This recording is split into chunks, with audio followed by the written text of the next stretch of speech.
Okay, so in the previous section, we were talking about, the dating abundance aspect of things, how to cultivate a healthy dating life, how to, get girls in your life, how to get a girlfriend, how to have a rotation of girls that you see consistently. In this video, what we're going to talk about is social abundance, okay? So we're going to talk about how to cultivate a proper, healthy social circle. What does it mean to have a good social circle? How to, use the game skills that you've cultivated, the pickup skills, the skills of success with women, how to cultivate those skills in your social life, how to use the skills that you have with women to be able to go out and develop a healthy social life, okay? So it's important that before we get into all, the nitty gritty about social circle and things like that, it's important you understand what it means to have social abundance.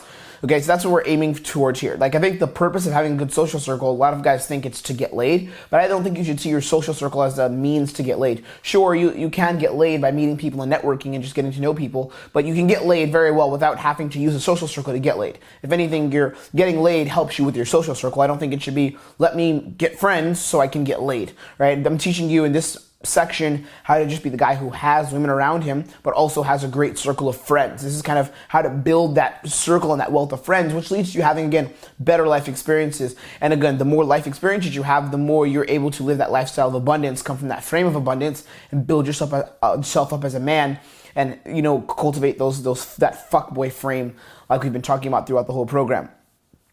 So first, let's talk about social abundance. What does it mean to have social abundance? Well, the first aspect of social abundance is you have to learn how to live in emotional abundance. Okay, so emotional abundance is essentially the opposite of emotional scarcity, which is, when you come from a frame of leeching and desperation. I know a lot of guys that are in emotional or social scarcity. They're in this kind of scarcity where, remember when we talked about abundance versus scarcity? What does abundance mean? It's, again, the ability to walk away, the ability where, hey, I don't need one person for my emotions. I don't need one person to be an emotional anchor. But there's a lot of people that are in emotional scarcity. There's a lot of people that are in scarcity and they come from a frame of leeching and desperation. Like, I see it all the time at my dad's events. So me, well, not now, but when I was younger, I would used to help my dad in his business, and he would host like all kinds of seminars and things like that. And you would see certain people that would just try to leech value from him. They'd just try to leech onto him, and they'd be like, can you please help me with this? Can you help me with that? I'll do anything for free and all that stuff. And it's like they don't come from a frame of, hey, let me pay maybe for your time or something like that. But instead they come from this frame of, let me leech value, right? Or it's like desperation. Or you see this a lot of times in friendships, right? When one person needs something from the other much more. I kind of used to be in this paradigm when I was younger as well. Like, I would meet a kid who was much cooler than me, and I would kind of leech onto that kid and need to be his friend, right? Because I was coming from that position of emotional scarcity. I was not in emotional abundance. And one sign of being in emotional abundance is when high quality people who are around you are regular, where you regularly have high quality people around you. Now, it can be hard to cultivate abundance without actually having quality people in your life consistently. Again, I'm not saying that this is easy, but part of cultivating this frame of abundance is having people that are high quality in your life regularly. And high quality doesn't have to mean celebrity status. A lot of people in pickup talk, like, say they're hanging out with Michael Sartain and Dan Bilzerian. Okay, great. There's a good chance you're not going to hang out with Michael Sartain and Dan Bilzerian after hearing this module. Okay, that takes a lot of access, and it takes money to be around those kind of people all the time. And you have to build up to that by doing these things over a long period of time. You don't just happen overnight. Some people, yes, of course. I'd be lying if I said it's impossible to do it overnight. But generally you need a lot more luck for that.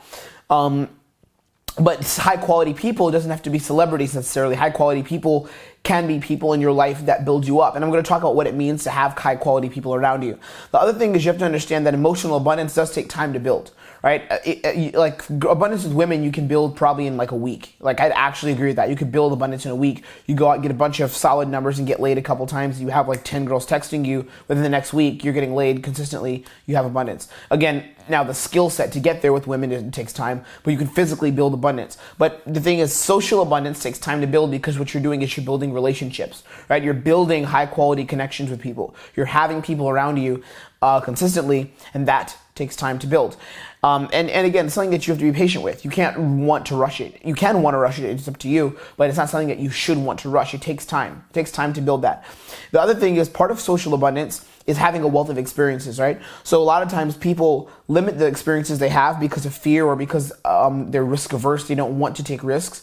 But as a man who is prone to taking risks, as a guy who wants to take risks in his life, you are going to have a wealth of experiences. That's part of that social abundance. Again, having social abundance is where you are not placing your emotional capital, your emotional priority on one person or one experience, but you have a bunch of that experience and you're willing to walk away from one because you know that another one is right around the corner. So having a wealth of experience cultivates to this social abundance.